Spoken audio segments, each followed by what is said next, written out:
Փաշինյանի տերերի ուզածը Հայաստանում ներքին բախումներն են։ Տնից դուրս եկողը պետք է մտահոգվենք, կենթանի վերադառնալու է տուն, թե չէ։ Ամենաթեժ լարվածության ֆոնին Բաքվում ադրբեջանցիները հայկական կոնյակ խմելով եւ հայկական երաժշտության տակ փարթիներ էին անում։ Հիմա ինչ դա խաղաղությունն է ապահովելու, ընդդիմությունը արդեն 7 տարի հապաղում է։ Ամեն օր 15 տրիգեր կա։ Միակ բանը, որի մասին երազում են 5%-ի շեմն անցնելն է։ Եվ անասնաֆերման իսկապես դիագնոզեր են իրավիճակին, ոստիկաններով կպարտադրի, որպեսզի մենք նամազ անենք։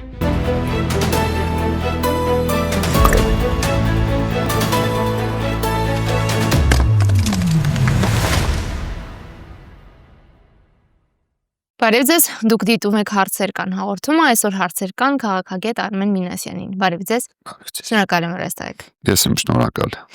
Պարոն Մինասյան, մի քանի ամիս առաջ այս տաղավարում դուք ասացիք, որ եթե Փաշինյանը, ցիտում եմ ձեզ, այս տեմպը շարունակի եւ մինչեւ ընտրություն որևէ լուրջ դիմադրություն չլինի, ապա Փաշինյանը ջախջախիչ հաղթանակ է տանելու։ Ամիսներ են անցել, այս ընթացքում Փաշինյանը կալանավորել է 3 սրբազանի, 1 քահանայի, կալանավորել է Սամվել Կարապետյանին, Վարդան Ղուկասյանին ընդդիմադիր քաղաքապետի։ Կարծում եմ պարտադիր չէ ցանկը շարունակել, սա էլ բավարար է ցույց տալու համար, որ ինչպես դուք եք ասել, տեմպը ոչ միայն պահել է, այլ նաև ուժգնացրել է։ Ինչ վերաբերում է դիմադրությանը, ակնհայտ ուժգին դիմադրություն չենք տեսնում, բայց նախադրյալներ դուք տեսնում եք։ Նախադրյալներ միշտ կան, այլ հարց է այդ նախադրյալներն ինչպես կօգտագործեն քաղաքական կյանքի մասնակիցները, հիմնականում կուսակցությունները կամ այն սուբյեկտները, որոնք օրվա կառավարության ընդդիմությունն են։ Կան եւ նախադրյալներ, կան եւ գործիքներ, կան եւ առիթներ, դե պատճառների մասին չենք խոսում, դուք արդեն թվարկեցիք։ Այսինքն այս առումով պետք է լինել լավատես, իսկապես ցանկացած պահի կարող է թվացյալ դատարկ տեղը իսկապես զանգվածային դիմադրություն կամ պետաիրավական ընթացակարգի շրջանակներում լուրջ դիմադրության process ձևավորվել եւ ընթանալ։ Այլ հարց է, որքանով քաղաքական ուժերը, հասարակության տարբեր սեգմենտներ դժգոհ էական չի, կհամախմբվեն դրա շուրջ եւ դրա ներքո կփորձեն միասնական գործել։ Այլ հարց է, թե համախմբողները ինչ կանեն դա իրականացնել։ Համախմբողները, այսպես ես չեմ պատկերացնում, որ ինչ-որ մեկը պետքա երկնքից իջնի կամ սպիտակ ձյուն վրա նստած գա եւ սկսի համախմբել։ Մենք տեսանք, որ դա չի ստացվում, այսօր էլ կա շարժում, որ գուցե ինչ-որ պահի փափագում էին, որ դրսից ինչ-որ մի հայ, անարատ հայ, հաջողակ հայ, ով կարողացել է դրսում ապացուցել որոշակի առաջնորդական ձիրքի առկայություն, որոշակի բիզնես հմտություններ եւ այլն, ինքը կգա եւ բոլորիս կփրկի։ Մենք տեսնում ենք, որ դա էլ չի լինում։ Անցած 7 տարիներին ով ասես փորձել է, էլ հոգեվորական բարձրաստիճան, էլ սփյուռքահայ գործարար, ամենատարբեր կուսակցական առաջնորդներ, այս ամեն ինչը փորձվել է, բայց չի ստացվում։ Կնշանակի ինչ-որ բան թերի է։ Շուտ չէ Սամվել Կարապետյանի դեպքում այդ գնահատականը տալ, որ չի ստացվում։ Տեսեք, չի ստացվում, շուտ չէ, ես արձանագրում եմ փաստը, չի ստացվում կոնսոլիդացնել լայն զանգվածներ։ Այն որ զանգվածային միջոցառումները անում են, որ մարդիկ գալիս են, սրանք փաստեր են, մենք տեսնում ենք, բայց մենք չենք տեսնում զանգվածային լայն կոնսոլիդացում մեկ նպատակի ներքո հեռացնել Նիկոլ Փաշինյանին։ Եթե կա, ես չեմ նկատում, դա էլ հարց։ Դուք հեգնեցիք ասլով սպիտակ ձիով, ասպետների եւ այլն։ Չեմ հեգնում, ես ընդհանրապես փաստն եմ արձանագրում, որ չի կարելի սпасել, որովհետեւ մենք ապրում ենք մի իրավիճակում, որ այո, Նիկոլ Փաշինյանին հաջողվում է քարոզչական առումով խոցել, թիրախավորել բոլոր պոտենցիալ ընդդիմախոսներին։ Եվ այդ ընդդիմախոսի կարգավիճակում ով էլ հայտնվում է, նա արդեն խոցելի վիճակում է մի բարձ պատճառով, որ կապում են նախկինների հետ, ագրեսիվ քարոզություն են իրականացնում նրա դեմ, մոռացության մատնելով են խնդիրները, որոնց մեջ այսօր հասարակությունն ապրում է։ Հիմա հայտ են ներկայացնում նոր ուժեր։ Եվ իրենք հակված են իրենց հեռացնելու նախկիններից, բայց այդ փորձը կարծեք թե նախկինները չեն ներում։ Շատ հեղեղուկ է նախկին ասվածը, շատ հեղեղուկ է, այստեղ տրամաբանական շատ լուրջ սխալ կա, եւ հասարակությունը, եւ լրատվամիջոցները եւ քարոզչական ամբողջ դաշտը հայտնվում է դրա մեջ։ Թակարդ է։ Ով է նախկինը։ Սա սահմանված չի, նախկինը ով է։ Մենք անդադ փորձում ենք անձնավորել։ Ես հիմա հարց եմ տալիս, նախկինն ով է։ Այսօրվա ընդդիմության շարքերում եղած երիտասարդները նախկին են, Խաչատուր Սուքասյանը նախկին չի, Գուրգեն Արսենյանը նախկին չի։ Նախագահներին հատկապես նկատի։ Նախագահներն իրենց առաքելությունը փառքասո շատ լավ իրականացրել են, գերել են պատմությունը իրենց բաժինի ժողովրդի եւ որոշակի առումով, այո, մտահոգ են այս ժողովրդի այս պետության ճակատագրի հանդեպ, բայց նախագահը ինքը իրանով նախկին չի, նախկին լինում են ինստիտուտները, բարքերը։ Հայաստանն այլևս անցել է այն կետը, որ հնարավոր է վերադառնալ նախկին բարքերին։ Այն ինչ հնարավոր էր 1990-ականներին, այն ինչ հնարավոր էր 2000-ականներին, 2010-ականներին, այլևս անհնար է։ Կա տեխնոլոգիական առաջընթաց, կա հասարակական քաղաքական տարբեր ինստիտուտների կայացվածության աստիճան։ Այս ամեն ինչը թույլ չի տալիս, որ մենք վերադառնանք նախկինին։ Բայց ես շատ ուրախ կլինեի, եթե օրինակ հնարավոր լիներ վերադառնալ 2010-ականներին եղած խոսքի ազատության միջավայրին, երբ որ բոլորն ամեն ինչ ասում էին ու դժգոհում էին, որ ազատություն չկա։ Կուզենայի վերադառնայինք փողոցում, կենցաղում անվտանգության այն միջավայրին, որ կար նախկինում, ոչ թե ամեն օր լսենք սպանությունների մասին։ Մենք այսօր հասել ենք այնտեղ, որ վերջի դեպքերը ուղղակի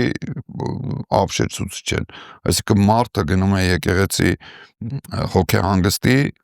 սպանվում է։ Մարդը գնում է դաշտում աշխատելու ռամիկ մարդիկ, սպանվում են։ Այսինքն Հայաստանի Հանրապետությունում այսօր քրեած իր միջավայրն այնպեսին է, այսինքն մարդ սպանելն այնքան հեշտ է դարձել ամենատարբեր գործոնների բերումով, որ տնից դուրս եկողը պետք է մտահոգվենք, կենթանի վերադառնալու է տուն, թե չէ։ Եթե հատկապես Ես շատ կուզեի, որ նախկին այդ անվտանգության զգացումը լիներ Հայաստանում։ Պարոն Մինասյան, հետաքրքիր է, բայց ձեր նշած ժամանակահատվածը նաև բնութագրում են մի շրջան, որը պարարտ միջավայր ստեղծեց այսօրվա իշխանության ներկայացուցիչների աճի, ձևավորման, զարգացման համար։ Բնականաբար։ Եվ այստեղ 2-3 գործոն պետք է առանձնացնել։ Գործոն համար առաջին բոլոր դեպքերում Հայաստանի անցած ճանապարհն այնպեսին է, նախկին իշխանությունների, իշխանավորների, որ եղել են այո խնդիրներ եւ որոշումների արդյունավետության հետ կապված եւ իշխանավորների վարկագծի հետ կապված, շատ են եղել խնդիրները, չնայած դրանք ավելի շատ միֆականացված են, քան իրական գետնի վրա է եղել, բայց շատ են եղել խնդիրները կապված արդարության զգացման, կոռուպցիայի եւ այլնի հետ։ Այս ամեն ինչը եղել է, բայց այս ամեն ինչը ստեղծելով որոշակի պարարտ հող, շատ ակտիվ քարոզչական աշխատանքների միջոցով շահագործվել է։ Այս հասարակության մեջ ստեղծվել է ընկալում, որ Հայաստանում ամեն ինչ ծայրերի ծայր կոռումպացված է։ Ես հիշում եմ 2010-ականներին, երբ որ Transparency-ին կամ այլ հետազոտական կենտրոններ կոռուպցիայի հետ կապված վերլուծություններ էին ներկայացնում, միշտ նշվում էր, որ Հայաստանում կոռուպցիան շատ ավելի ցածր է, քան հանրության մեջ դրա ընկալումը։ Այսինքն մեր մոտ ոնց է 3 միլիոնանոց Հայաստանի Հանրապետությունում մաքսային մարմինների հետ առնչվում էր ընդամենը 30,000 մարդ, բայց 3 միլիոն մարդ վստահ էր, որ մաքսավորները կաշառք են վերցնում։ Հետո պարզվեց, որ 3 միլիոն մարդ գլոբինգով, չգիտեմ, վայլբրիսով առևտուր անում ու կաշառք չի տալիս։ Ու դա բացատրվում է, որ Նիկոլն արեց։ Նիկոլը չարեց, պարզապես այն ժամանակ դուք չունեիք այդ փորձը։ Այդ փորձը դուք ձեռք եք բերել այդ on-line հարթակների գալստությամբ, ըստ որոնք եւս եկել են նախկինների օրոք։ Հասկանում եք, գոյություն ունեն բնական process-ներ, գոյություն ունի հասարակության ընկալում եւ այո, գոյություն ունեն օբյեկտիվ խնդիրներ, որոնք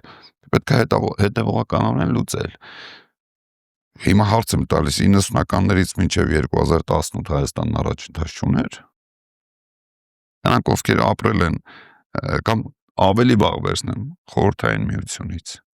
Խորհրդային Միությունում դպրոցների մանկապարտեզների վիճակը հիշողներ կան։ Թե դա կարծեք անխուսափելի էվոլյուցիա է։ Դա բնական զարգացման process է եւ այո Հայաստանը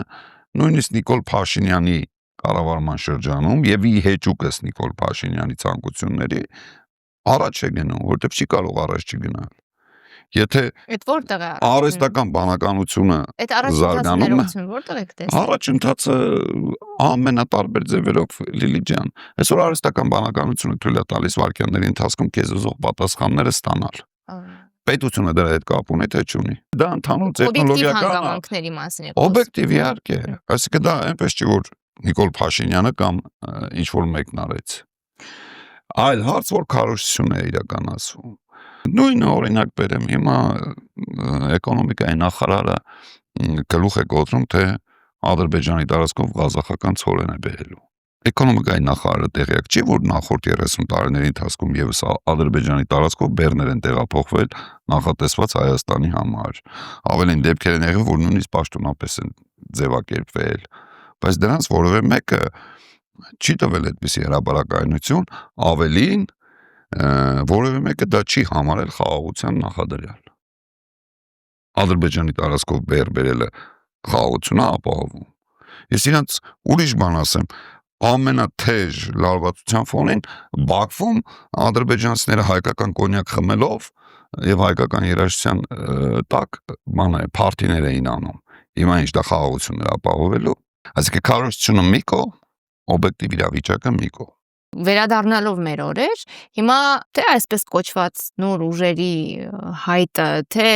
գործողների արդեն ամրապնդվածների օրակարգը ընտրությունների մասին է մեծ հաշվով, հիմնականում։ Տեսեք, օրեր առաջ Հայաստանի արտգործնախարարը Արարատ Միրզոյանը հանդիպել էր Մոլդովայի իր գործընկերոջ հետ եւ ի թիվս այլ հարցերի Մոլդովայի արտգործնախարարը ներկայացրել էր Մոլդովայի ընտրությունների իրենց փորձառությունը։ Եթե շատ կարճ ինչ տեղի ունեցավ Մոլդովայում, սահմանափակեցին ընտրությունների մասնակիցների հնարավորությունը եւ մի մասի, այո, եւ խոչընդոտեցին նորից մի մասի, մրցակիցների մի մասի գրանցումը մասնակցությունը, հա, ընտրություն։ Եվ արդյունավետ կերպով քարոզության մեջ օգտագործեցին ներկաներ եւ նախկիններ, եւ հակառուսականություն եւ անցյալ հակառուսականություն, եվրոպամետություն եւ այս բոլոր կլիշեները օգտագործեցին եւ ունեցան այն արդյունքը, որն ունեցան, բայց այս ամեն ինչի մեջ ամենակարևոր էական հանգամանքը, որ այսպես կոչված արևմտյան կառույցները ի սկզբանե դրել էին դրոշմը, որ ինչ էլ պատահի, ընտրությունները ժողովրդավարական են։ Փաստորեն, պատկերավոր ասած, Արարատ Միրզոյանը գնացել էր տրեյնինգի։ Արարատ Միրզոյանը, եթե այսպես մի քիչ ցինիկ ձևակերպենք, մոտարապես մոլդովացիներից պետքա հարցներ ինչպես անել, որ 1 միլիոն ավել քվյաթերթիկ լինի ցանկալի քվյարկությամբ քվյատուփերում եւ այդ ամեն ինչը հասարակությունը ներքին եւ միջազգային հանրությունը հեշտ մարսի։ Չենք բացառում, որ նման հարց քննարկել են։ Ես Հայաստանի եւ Մոլդովայի երկկողմ օրակարգում այլ հարց այս բան չեմ տեսնում։ Հիմա պարոն Մինասյան, ի՞նչն է խանգարում ընդդիմությանը, որ ընդդիմությունն էլ տրեյնինգներ ունենա։ Բայց ինչի շուրջ տրեյնինգներ ունենա, ընդդիմությունը չունի։ Տեսեք։ Դե որոշել են, որ մասնակցում են ընտրություններին։ Օրվա իշխանությունն ունի carte blanche։ Այդ ընտրություններին պիտակ տվողը այս գլխից պիտակավորելա, որ դուք ինչ անեք, դա լինելու է ժողովրդավարություն։ Օրվա ընդդիմությունը նման բան չունի, ռեսուրս չունի։ Օրվա ընդդիմությունը ինչ էլ անի, դա կապ չունի իշխանով է փոխկապակցված կամ փոխկապակցված չի, բայց օրվա ընդդիմությունն ինչ էլ անի, դա դառնալու է Ռուսաստանի 5-րդ շարասյան բան, ակտիվացում։ Այսինքն ձեռքերը ծալի ոչ մի բան չէ։ Ոչ, ինչի, շատ անելիք կա։ Նախ դա չի նշանակում, որ չպետք է մասնակցել ընտրական process-ներին, պետք է մասնակցել, բայց իր ժամանակին։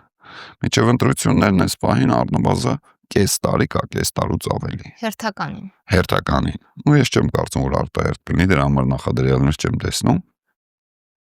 Առնվազն այս պահին։ Բայց մինչև ընտրություններն անելիք կա։ Օրինակ, impeachment-ի գործընթաց կա այսօր օրակարգում։ Ում օրակարգում։ Հանրային օրակարգում նախաձեռնված կոնկրետ շարժման կողմից եւ ազգային ժողովի պատգամավորների ստորագրությունները տակը ունեցող։ Բնականաբար դրա շուրջ եթե ապահովի ավելի լայն կոնսոլիդացիա, հնարավոր է դրանով արդյունքի հասնել։ Դուք դեռ հավատում եք։ Ոչ թե հավատում եմ, ես դա անհրաժեշտ եմ համարում, հակառակ դեպքում հաջորդ ամիս մենք կունենանք եկեղեցու պարակտում, դրան հաջորդող ամսում կունենանք այլ բան։ Մեկ ամիս հետո մեր ապագան կվաճառեն։ Հիմա մեր ապագան վաճառում են։ Երբ ասում եմ հավատում եք, նկատի ունեմ գետնի վրա աշխատանք տեսնում եք, Դե ամեն անգամ տեսնում եմ, ավելի մոտեցնում։ ամենակարևոր աշխատանքը կարծես թե կատարված է երկու ընդդիմադիր ֆրակցիաները ոնց որ թե ամբողջ կազմով միացած Դա են այդ նախաձեռն, տեխնիկականն է, բայց դա պետք է ամենատարական։ իրավական գործընթաց է, տեխնիկականը շատ կարևոր է իրավական Բայց գործընթացի համար։ ամենաբարձը իշխանությունից ստորագրողների բերելն է։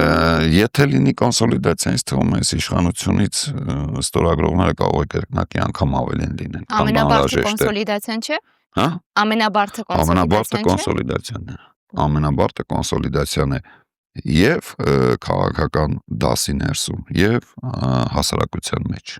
բայց դրա նախադրյալները եւ ռեսուրսները կան։ Ես կոնկրետ չգիտեմ այս պահին ինչ են անում, որքան հասկանում եմ այս պահին անհրաժեշտ պակասող երկու ձայնի խնդիրն են փորձում լուծել,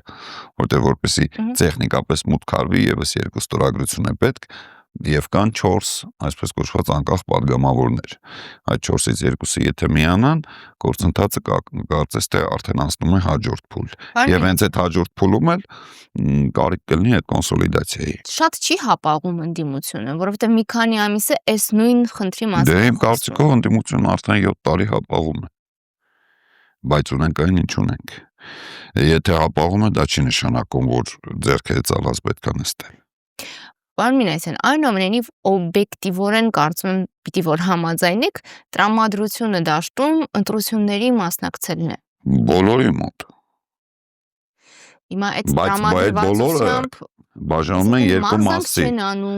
Երկու մասի են բաժանվում։ Դրանց մի մասն իսկապես արդեն մնացած ամեն ինչ մի կողմ է դրել եւ զբաղված է ընտրություններին նախապատրաստվելով, մի մասը բոլոր դեպքերում փորձում է հասկանալ այս փուլում ինչ կարելի է անել, որոնց մեջ կան այնպիսիք, որոնք պրոակտիվ գործունեություն են ծավալում, այսինքն ոչ միայն փորձում են հասկանալ, այլ փորձում են ինչ-որ բան իսկապես անել։ Սա կա, բայց որ բոլորը պատրաստվում են ընտրությունների եւ դա ինչ-որ իմաստով նորմալ է, խնդիր չեմ տեսնում։ Աննորմալ է, որ ընտրություններից բացի ուրիշ ոչ մի բանի մասին չեն մտածում ոմանք։ Թրիգերների պակաս չկա, այդ հայտնի բառը ասենք։ Trigger, գիտեք, ամեն օր 15 trigger կա։ Trigger ճիշտ կազմակերպելու դեպքում trigger կարա լինի նույնիսկ Real Barcelona խաղի արդյունքը։ Ժամանակակից աշխարհն այնպեսին է, որ զանգվածների հուզականությունը անհրաժեշտ մակարդակի բերելու համար ցանկացած առիթ կարելի է օգտագործել։ Իշխանությունը այդ առումով ամեն օր նվեր է տալիս ընդդիմությանը։ Դե իշխանությունը ոչ թե նվեր է տալիս, այլ իշխանությունը աշխատում է ստերիլ միջավայրում, որովհետեւ բան չկա վնասող դիմադրող։ Իշխանությունն անում է այն սխալները, որին ընդունակ է։ Հիմա այդ ստերիլ միջավայրում ընդդիմության երաշխիքը ո՞րն է, որ ենթադրենք 2026-ին կհաջողի։ Երբ դուք խոսում եք Մոլդովայի դասերի մասին, հատկապես առանձնացրիք Արևմուտքի աջակցությունը,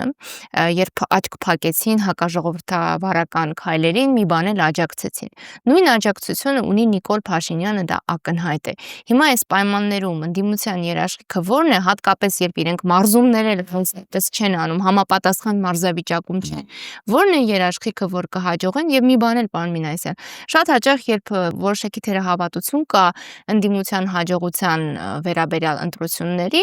միանգամից ասվում է, որ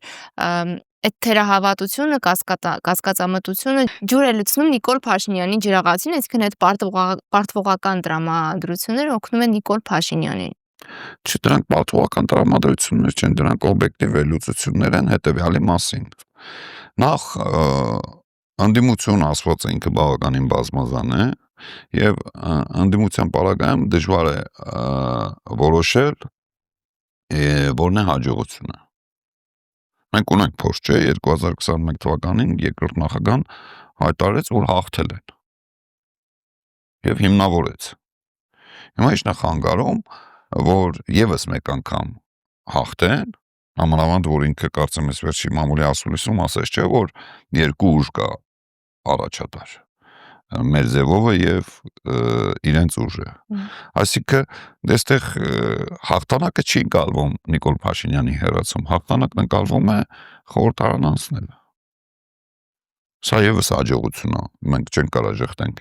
դրա ճշմարտացիությունը, բայց դա չի լուծում այն հարցը, որը մենք բերում ենք օրակարգ։ Այսինքն, երբ որ մենք խոսում ենք, փորձում ենք օբյեկտիվ վերլուծել, իսկ որ ինչպես պետք է անդիմությունը հաջողության հասնի, մենք չգիտենք այդ անդիմությունն իր հաջողությունն ինչն է համարում։ Մեր համար հաջողությունն այլ բան է, մասնակիցների համար այլ բան է։ Անդիմության շատ ուժեր այսօր միակ բանը, որի մասին երազում են 5%-ի շեմն անցնելն է։ Այդ իրանց համար հաղթանակ է իսկապես։ Բայց այս էքզիստենցիալ խնդիրների պայմաններում խնդիրները, որոնք առկա են, դրանք չեն լուծում։ Օբյեկտիվորեն, այսօր ես չունեմ սոցիոլոգիական հետազոտությունների արդյունքները, բայց օբյեկտիվորեն իմ միջավայրում, երբ որ շփվում եմ, ես տեսնում եմ, որ մարդկանց մեծ մասն անտարբեր է, չի պատրաստվում մասնակցել ընտրությունների։ Հետևաբար վարչական ռեսուրսի տիրապետողը հանգիստ հաղթելու է։ Իդեպ սոցհարցումների վերաբերյալ բարաբար հրապարակվում են դրանք, արտացոլում են իրականությունը եւ բոլորը չէ, որ ի վիճակի են տողատակերը տեսնել, հա, սոցհարցումների։ Ընդհանուր առմամբ արտացոլում են, նայած ով է պատվիրատուն եւ ով է իրականացնողն, իհարկե կան շեղումներ, նկատելի են որոշակի շեղումներ եւ նաեւ հասկանալի, թե ինչու են այդ շեղումները տեղ գտել եւ պարտադիր չի, որ դրանք լինեն այսպես ձեռքով անցկացրած սխալներ, չէ։ Սկսած անկետավորումից, վերջացրած մեթոդաբանությունից կարելի է միշտ ունենալ դեպի այս կամ այն կողմ որոշակի շեղում ունեցող հարցումներ, բայց ընդհանուր առմամբ այդ սոցիոլոգիական հարցումների ընդհանուր համադրված արդյունքները, այո, համապատասխանում են մեր հասարակության մեջ իմ կարծիքով եղած տրամադրություններին, որոնք են դրանք մեծ մասը անտարբեր է ներգրավված չի քաղաքական պրոցեսներում եւ հավատ չի ներշնչում, մնացած փոքրամասնության մեջ ամենաբարձր վարկանիշն ունի գործող իշխանությունը, մյուսների վարկանիշները բավականին, ըստ որում գործող իշխանության վարկանիշը էապես ցածր է։ Գուցե հիմա մի փոքր բարձրացած լինի այս քարոզչական ագրեսիվ պահվածքի բերումով, բայց իսկապես տարիներ արդեն մի քանի տարի շարունակ 2020-ից հետո, պատերազմից հետո աղետալի ցածր է գործող իշխանության վարկանիշը։ Բայց պրոբլեմն է, որ դիմացը չկա ավելի բարձր վարկանիշ ունեցող սուբյեկտ։ Հաճախ հիշեցրի Մոլդովայի մասին, դե որովհետև շատ նմանություններ կան։ Դուք մի հետաքրքիր դրվագի անդրադարձաք, նշելով, որ մենք պիտի հասկանանք, որ ինչպես որ Սանդուն վերընտրվեց, ցուցիչ է նրա, որ հասարակությունը պատրաստ է պահել առանձնապես համակրանք չունեցող, չվայելող, գործող իշխանավորին, բայց չվերադարձնել նախկիններին եւ հստակ ձևակերպել էիք, պետք է հորդորել փրկիչներին, հաշվի առնել այս դասը։ Ում նկատի ունեք։ Նկատի ունեմ հետեւյալը, որտեվ հիմա շատերն են ոչ միայն Հայաստանում ցանկացած նորմալ բնականon զարգացած հասարակության մեջ եզակի են դեպքերը, երբ հասարակությունը առաջ ընթանալու համար դիմում է նախկին լիդերներին։ Իդեպ դուք չի այդ հեգնում եք նախկինների թեման, դուք էլ եք դրան անդրադառնում։ Ես բան չունեմ ասելու, ընկալումներն այդպիսին են, բայց նախկինը օբյեկտիվորեն լիդերները չէ, նախկինը բարքերն են։ Եվ այդ բարքերը հասարակության մեծ մասը ասոցացնում է լիդերների հետ։ Այս օբյեկտիվ իրականությունը հաշվի առնելով, մենք սրանով ոչ թերագնահատում ենք, ոչ բան ենք անում, անցյալում ունեցած ձեռքբերումներն ենք անտեսում։ Ոչ, անցյալում Հայաստանի բոլոր նախագահները ունեցել են շատ հրաշալի արդյունքներ։ Յուրաքանչյուրն իր առջև դրված խնդիրները փայլուն լուծել է։ Կգա ժամանակը այս մասին մենք վերլուծելու հնարավորություն կունենանք, բայց հիմա դրա ժամանակը չի։ Հիմա նրա ժամանակն է, որ հասարակությունը օբյեկտիվ օրինաչափությունների բերումով հակված է չընդունելու նախկինների առաջարկած մենյուն, այսպես ասենք, հա, եւ գործող իշխանությունը դրա վրա շատ մեծ խաղադրույք է կատարում։ Մոռանանք Մոլդովան, գանք Հայաստան։ Վարդան Ղուկասյանի կերպարի հանդեպ հանրային ընկալումը պարզ է, չէ՞։ Նախկինի իբրև նախկին քաղաքապետ եւ այսօր այն արարքները, որ վերագրվում է Վարդան Ղուկասյանին, զուտ իրավական տեսանկյունից դրանք նախապացուցված չեն, մենք չգիտենք որքանով են օբյեկտիվ, ոչինչ չգիտենք, բայց հանրության մեջ այլևս նստած է համոզմունք, որ նա այն մարդն էր, որ ի վիճակի էր դա անելու։ Այսինքն նախկինից եկած իշխողությունը այսօր խանգարում է, որպեսզի մարդու իրավունքները պատշաճ պաշտպանվեն, որպեսզի օբյեկտիվ քննություն տեղի ունենա, որպեսզի ակնհայտ ցույց տրվի, որ գործ ունենք կամայական բանի հետ, հետապնդման հետ, որտեղ այն ինչ-որ մեղսագրվում Վարդան Ղուկասյանն այսօր համատարած Հայաստանի բոլոր համայնքներում դա կատարվում է։ Ակնհայտ փաստ է։ Միայն ապուշը դրա մասին չգիտի։ Եվ բոլորն էլ հասկանում են, որ Վարդան Ղուկասյանին հետապնդում են, էական չի իրականությունն ինչպիսին է եղել։ Վարդան Ղուկասյանին հետապնդում են Նիկոլ Փաշինյանին ընդդիմանալու համար։ Հա? Ընտրովի արտադատության հետ գործ ունենք, բայց այս ամեն ինչը դժվար է ասել, բացատրել մի բանի բերումով։ Վարդան Ղուկասյանի նախկին պաշտոնավարման նույնիսկ ոչ թե արդյունավետության, այլ դրա վերաբերյալ եղած հանրային նկատմամբ բերումով։ Ընտրովի արդարադատության մասին եք դուք խոսում, հետքի լրագրողը հնարավորություն է ստացել պատահմամբ հայտնվելու քաղաքացիական պայմանագրի Facebook-յան փակ խմբում։ Գաղտնազերծել էին, այսպես ասած, Նիկոլ Փաշինյանի գրառումը, որը վերաբերում էր Երևանի քաղաքապետի ընտրությունից առաջ հավաքին կոչ է արել, որպեսզի իրենց բարեկամների, ընկերների եւ ապահովեն զանգվածային մասնակցություն, կարճ, եթե ասենք։ Եթե այո, բայց ներողություն, հարցն է, որ նմանատիպ գործի համար 2 ամսով կալանավորում են Արագածոտնի թեմի առաջնորդին, ընդ որում բանավոր հաղորդման հիման վրա։ Այս իրավիճակի պատասխանը կարծեմ Պարագվայի դիկտատորներ, հա, թե Դոմինիկյան Հանրապետության Սանոսն ասում էր բարեկամներիս, ընկերներիս ամեն ինչ, թշնամիներիս օրենք։ Երբ որ դու ապրում ես մի միջավայրում, որտեղ պետությունը, իշխանությունը օրենքը կիրառում է մուրճ հարվածելու դիմախոսների գլխին, իսկ մնացածի համար կարելի է ամենաթողություն, մենք ունենք այդ իրավիճակը։ Ինչի եք միայն Նիկոլ Փաշինյանի այդ գրառումը այսպես գաղտնազերծված ասում, տեղեկություն եղավ, որ բարեկային ծառայության պետն ծանր հանցագործություն, իր պաշտոնի բերումով ծանր հանցագործություն կատարել, որ ենթակա է քրեական հետապնդման, մեքենայի ավտոհամարանիշները փոխած բարել եւ բռնվել է իր գոլեգաների կողմից։ Ոնց հասկանում եմ, նույնիսկ փաստը արձանագրվել է, բայց որևէ հետևանք չկա։ Այսինքն մենք գործ ունենք մի հատ իրավիճակի հետ, ով որ սպասարկում է օրվա իշխանություններին, ազատ է անելու ամեն ինչ։ Իսկ ով մի փոքր շեղում է ունենում, անպայման հիշում են օրենքի մասին։ Էական չի, ես հիմա չեմ գնահատում, կա զանցանք կամ հանցանք, դատարանը կարող է որոշել միայն, օբյեկտիվ դատարանը, բայց ես ասում եմ, օրենքը կիրառվում է շատ ընտրովաբար։ Իդեպ այս առիթով օրեր առաջ այս նույն տաղավարում Արամ Օրբելյանը իրավիճակը բնութագրեց իբրև անասնաֆերմա եւ հատկանշական է, որ վստահելի աղբյուրը հայտնում է, որ այսպես կոչված հեղափոխությունից հետո անասնաֆերմա գիրքը մի քանի անգամ ավելի մեծ ծավալով է վաճառվել, պահանջարկը մեծացել է։ Որովհետև հեղափոխությունից հետո շատերը փորձում էին իմաստավորել տեղի ունեցածը եւ հատկապես այդ զանգվածային խելագարության նոպաները, երբ որ մարդու ցավի կորստի վրա էին ոմանք ցնծում, հա, երբ որ մարդու մահը ոմանց վաճառում էր հաճույք։ Եվ այս եղելությունը իմաստավորելու համար շատերը դիմում էին մարդկության փորձին, որը զանգվածների համար առավել մատչելի հենց գեղարվեստական գործերում է տրված։ Եվ անասնաֆերման իսկապես դիագնոզեր են իրավիճակին, որում մենք հայտնվել ենք եւ շարունակում ենք գտնվել։ Պարոն Մինասյան, եւ ամփոփելու համար մեր հաղորդումը, տեսեք, Հովանավանքի քահանան կարգալույծ արվեց։ Այդ նույն արդեն նախկին քահանան Կիրակի օրը հրավիրում է պատարագի, հա։ Եվ հարցն է, որ կարգալույծ եղած քահանան որևէ իրավունք չունի, որևէ արարողակարգ անելու։ Նիկոլ Փաշինյանը հայտարարում է, որ ինքը մասնակցելու է այդ պատարագին։ Այդ նույնն է, եթե սիմվոլիկ ասենք, որ Նիկոլ Փաշինյանի ենթակայության տակ աշխատող մի պաշտոնյա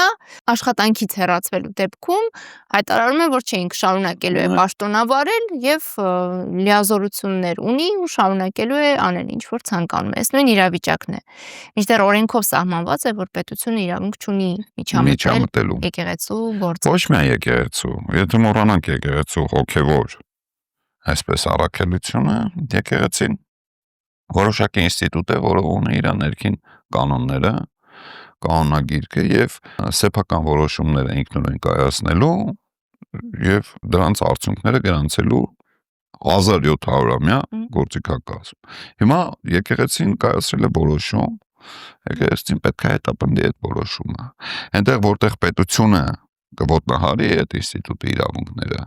սա պետք է անպայման արձանագրել եւ դիմադրություն ցույց տալ։ Հիմա ես չգիտեմ կարգավիճակը, գոյություն ունի վանք, որը եկեղեցու սեփականությունն է։ Գոյություն ունի ընթացակարգ, եթե կարգալույծ են արել այդ եկեղեցում որևէ հոգևոր սպասավոր կա, թե չկա, եթե այդ օրը դրված է պատարակ, բոլորն ազատ են մասնակցելու այդ պատարակին, ես ինչքան հասկանում եմ, եկեղեցին որևէ մեկի առաջ դուր չի փակում։ Հիմա այս ամեն ինչի մեջ ինչ է արվել, ինչ չի արվել, ես չգիտեմ, բայց ես վախենում եմ, որ բոլորը փորձելու են այդ պատարակի միջոցառումը դարձնել բախումների, քաղաքականացված, պրկված բախումների առիթ։ Բոլորը։ Այդ թվում ընդդիմությունը։ Կարծես ընդդիմությունը չի ուզում խառնվել այդ թեմաներին, բայց եկեղեցին ինձ թվում է հապաղում է, որովհետև եկեղեցին պետք է իսկապես կամասի, որ այդտեղ կա հոգևոր սպասավոր եւ այո, պատարակը կա եւ նա է մատուցելու, շարունակի իր բնականon ընթացքը։ Նման մի բան եղել էր, պարոն Մինասյան, այդ քահանան մեկ այլ քահանայի ուղղակի ոստիկանական ուժերի աջակցությամբ ներողություն, բայց վտարել էր վանքից։ Տեսեք, հիմա երբ որ մենք կունենանք նման դեպք, երբ որ ոստիկանական ուժերով արդեն կփորձեն բոլորիս պարտադրել հավատք, մենք հասնում ենք մի հատ Ռուբիկոն։ Ուրեմն ստացվում է, որ Նիկոլ Փաշինյանը մի քանի ամսից էլ կգա մի հատ Ալաշուկյուր Փաշազադեի ուղեկցությամբ ոստիկաններով կպարտադրի, որպեսզի մենք նամազ անենք։ Հիմա պատարակի գնալը, պատարակի մասնակցելը դա անձի ներքին որոշման հարցն է, որը մեկը դա չի կարող պարտադրել։ Եթե Նիկոլ Փաշինյանը կգնա առաքելական եկեղեցին, եկեղեցու կամքի հակառակ կօգտագործի այլ եկեղեցուց դուրս ծիսակատարության համար, դրա համար կան պատշաճ բաներ, ընթացակարգեր այդ ինստիտուտում։ Այդ ընթացակարգերով Նիկոլ Փաշինյանը եւ այդ պատարակի բոլոր մասնակիցները որակավորվում են, պիտակավորվում են եւ այս հոտը, առաքելական եկեղեցու հոտը այլևս իմանում է, թե ում այդ գործ ունի։ Այդ բոլոր հարցերի պատասխանները կան, պարզապես այն սուբյեկտները, որոնք կոչված են այդ պատասխաններն հնչեցնելու, դրանք պետք է հնչեցնեն։ Եթե Փաշինյանը բախում հրահրի, այստեղ նախ ամեն կերպ պետք է խուսափել բախումներից, որտեղ որքան հասկանում եմ, Փաշինյանի ուզածը չի, Փաշինյանի տերերի ուզածը Հայաստանում ներքին բախումներն են։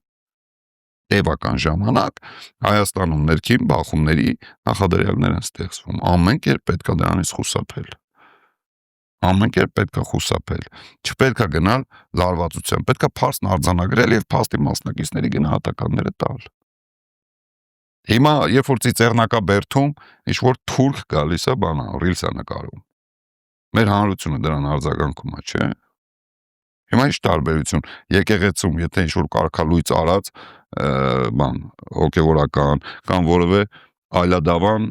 բան հոգևոր սպասավոր կապ չունի, գալիս է ծես է իրականացնում։ Մեր եկեղեցին ունի դրա վերաբերմունք, թե չէ, թող այդ վերաբերմունքն արտահայտի։ Եկեղեցում ծես կանի, չի անի, այս հասարակության խնդիրները լուծվում են, թե չեն լուծվում դրանով։ Ոտնահարվում է կարևորագույն ինստիտուտի հեղինակությունը, պարոն Մինասյան։ Կարևորագույն ինստիտուտը ունի բոլոր հնարավորությունները թույլ չտալու այդ հեղինակությունը ոտնահարելու։ Դրա համար պետք է ամեն ինչի անունները ի սկզբանե տա։ Հիմա մոռանանք Նիկոլ Փաշինյանի եւ մոռանանք այդ կարգալույծ արարի։ Մի հատ աղանդավոր ենթադրենք, վերցնում է իր պուճուր խմբակը, գնում է ինչ-որ եկեղեցի մտնում, ծես է անում։ Մեր հասարակությունը դրա վերաբերյալ ունի վերաբերմունք, թե չունի։ Եկեղեցին ունի վերաբերմունք, թե չունի։ Եթե այդ վերաբերմունքն ունի եւ դա արտահայտում է եւ իր հոտին կարողանում է համոզել, որ ճիշտ վարքագիծը սա է, ուրեմն մենք խնդիր չունենք։ Այսինքն փափուկ ուժով պիտի հասնել դրան։ Միանշանակ, բա ինչ, եկեղեցին պետք է առաջնորդի իր հոտին։ Ես հոտի անդամ եմ, հոտն ունի առաջնորդ եւ պետք է իր հոտին տա համապատասխան ուղերձ։